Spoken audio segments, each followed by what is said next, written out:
Hello students, welcome to Kusum classes. तो बच्चों, आज के इस वीडियो में हम करेंगे क्लास 8 की मैथ एक्सरसाइज 10.1 का बच्चों क्वेश्चन 7 करेंगे। ठीक है बच्चे। तो क्वेश्चन 7 में बच्चों देखिए हमारा क्या है, ये हमारा क्वेश्चन है पहला। हमें क्या करना है, सरल करना है। ठीक है बच्चों। तो 25 गुणे में टी की घात 4 ब्रैकेट बटे में 5 की घात -3 गुणा में 10 गुणा में टी की घात -8। अब ब्रैकेट बंद, टी बराबर नहीं है जीरो के, टी बराबर नहीं है जीरो के। तो बच्चों ये क्वेश्चन है हमारा। ठीक है, हमें सरल करना है। तो हम करते हैं। देखिए ये ना 25 है, तो 25 को बच्चों हम 5 गुणे में 5 लिख सकते हैं ना। 25 को हम 5 गुणे में 5 भी लिख सकते हैं, और 5 गुणे का 5 का मतलब क्या हुआ, 5 का स्क्वायर, है ना। 5 गुणे 5 को हम 5 की घात 2 लिख सकते हैं। तो हमने यहाँ पे 25 को 5 की घात 2 लिख दिया। और गुणा में देखिए बच्चों, अब यहाँ पर आप एक चीज आपको देखने को मिल रहा है, ये टी की घात 4 है। अब यहाँ पे माइनस, ये 5 जो है ना, ये माइनस का 3 है, और टी जो है यहाँ पे ये माइनस का 8 है। मतलब कि इसकी जो घात है वो क्या है बच्चों, ऋणात्मक है ना। ये जो टी की जो घात है ना बच्चों, ये भी -4 है ना, ये भी -4 है। मतलब ये भी ऋणात्मक है, ये भी ऋणात्मक है, ये भी ऋणात्मक है।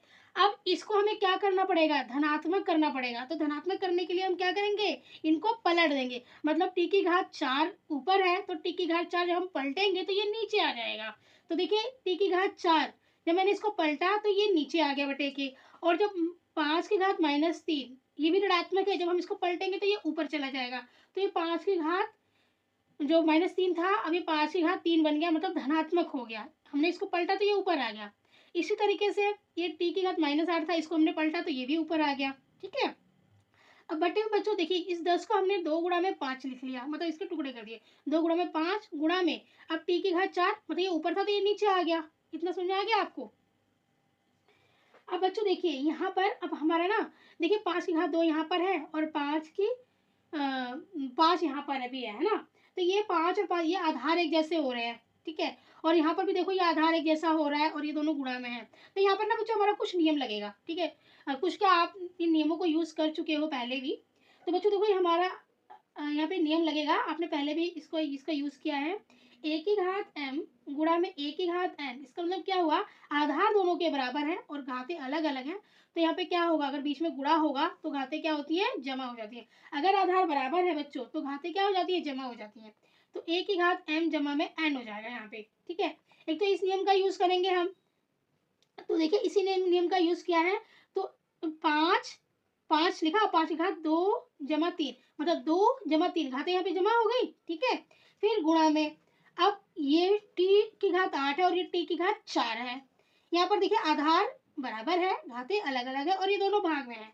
तो आपने एक नियम आगे पढ़ा है बच्चों कि ए की घात m और ए की घात n अगर है, मतलब भाग में, तो जैसे यहाँ पर ये भाग में है, आधार दोनों के बराबर है, इसके भी आधार बराबर है, और घातें अलग अलग, घातें अलग अलग है। तो जो भाग होगा ना, तो यहाँ पर हमारी घातें क्या होती है बच्चों, वो घटा हो जाती हैं। घातें क्या होती हैं, घातें हमारी घटा हो जाती हैं, m माइनस में n। ठीक है, घात हमारी क्या हो जाती है, घटा हो जाती है। तो इसलिए यहाँ पे t की घात 8 माइनस में 4, यहाँ पे घातें हमारी क्या हो गई, घटा हो गई। अब इतना समझ में आ गया आपको।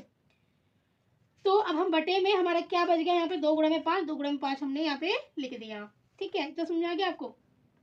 अब इन दोनों को जमा कर देंगे तो 5 की घात 5 हो जाएगा, और टी की घात 4 हो जाएगा। ठीक है। फिर 2 गुणा में 5 हमने ऐसी कॉपी कर लिया। अब यहाँ पर देखिए ये आधार बराबर है और घातें अलग है, और अलग अलग है, और ये दोनों भाग में है। भाग में है तो यहाँ माइनस हो जाएगी घातों की, है ना।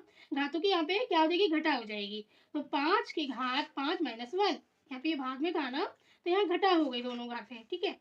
अब गुणा में टी की घात 4 बटे में यहाँ 2 बच गया, हमने 2 लिख लिया।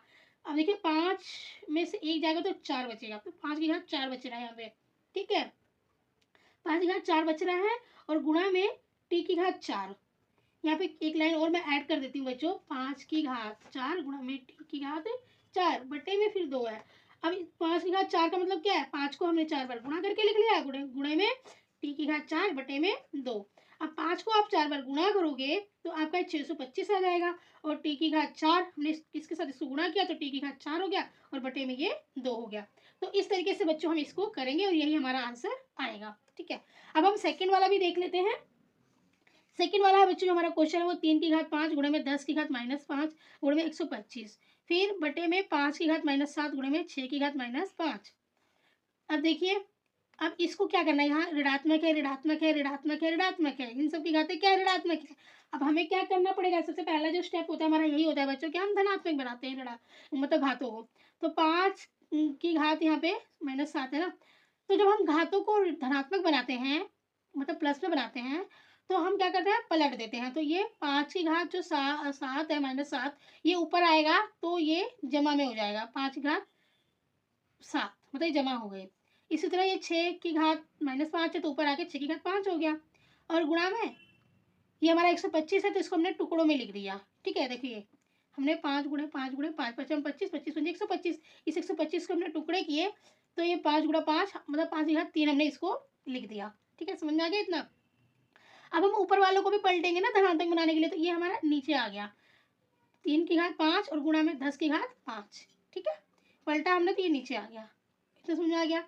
अब यहाँ देखिए बच्चों, यहाँ पे क्या हो रहा है, ये 5 की घात 7 है और ये 5 की घात 3 है ना। अब यहाँ पे देखिए आधार जो है हमारा बराबर है और घातें अलग अलग है, आधार बराबर है, घातें अलग अलग है ना, और बीच में गुणा है, तो हमारी घातें क्या हो रही है, जमा हो रही है। मतलब कि यहाँ पर ये वाला नियम लग रहा है, गुणा है a की घात n बराबर में a की घात m प्लस n, तो इसी नियम का यूज किया बच्चों हमने यहाँ पे। तो ये हो गया हमारा, देखिए यहाँ ये वाला ये हो गया ना हमारा 5 की घात 7 प्लस में 3 है ना, ये 7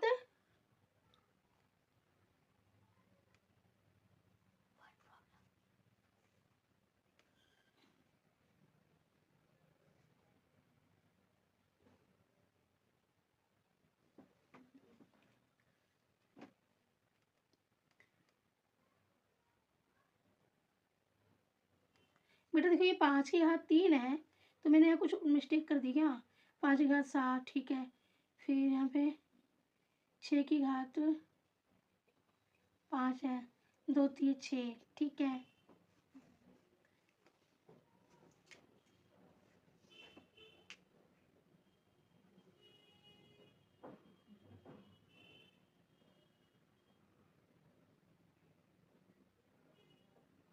बेटा मैंने यहाँ पे मिस्टेक करी है एक, मेरे को यहाँ पर ये भी लिखना चाहिए ना, मैंने ये वाला तो लिखा ही नहीं, छूट गया मेरा यहाँ पे, ये मेरा छूट गया है।